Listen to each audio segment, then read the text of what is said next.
Committee, who's here in studio. Thank you for being here. I appreciate that. Well, thank you. Let's talk about this poll, which I just mentioned, which also finds that 65% of voters support higher taxes on the top earners.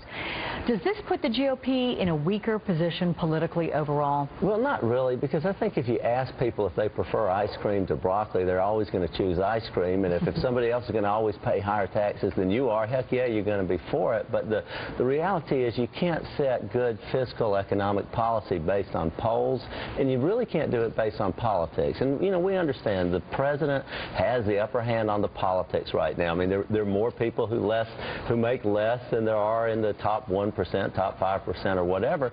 But will it create jobs? And is that not the objective of all this?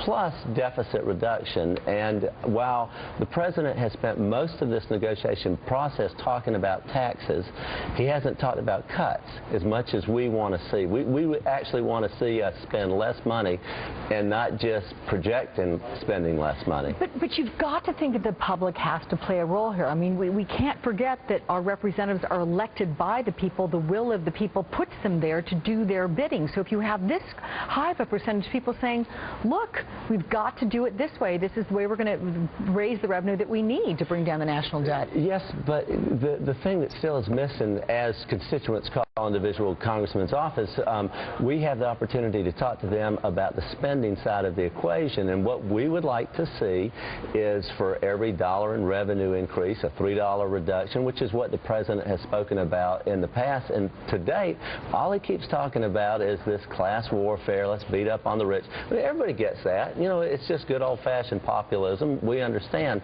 But the reality is, we have a national debt that is 100% of the GDP. For every dollar we spend, 42 cents is borrowed right now. And under this president, he's run up $7 trillion in deficits. He's averaged a deficit of 9% of GDP. George Bush was 2 to 3% of GDP. And so, you know, I think the discussion is it really a tax problem, or is it a tax and a spending problem? And if we agree it is spending, then let's start talking about some of the spending. Where will the compromise come, though? Is there room to compromise on the tax percentage, be it this 37% that's out there, or if you do the sliding scale and move it from the 250,000 benchmark to a 500,000 income earning benchmark? You know, I think that the discussion the speaker's advanced, which matches what the president talked about in terms of his campaign of $800 billion in new revenues, getting there through less deductions is the offer that's on the table. But at this point, what we also want to see is, Mr. President, you know, you show us yours, we'll show us ours. I mean, you know how these negotiations go, step by step, closer and closer. And I do agree with one of your earlier panelists who said that the president probably wants to be a little bit freer from his base, and so does the speaker to some degree. But we are very interested in the spending cuts. And I can tell you that if the president gives us a good deal that reduces spending, takes down the deficit, and turns the economy around, creates jobs, we are going to be all ears for it. And we're very, very open to that. Okay, well, that's good to hear. Republican Congressman Jack Kingston from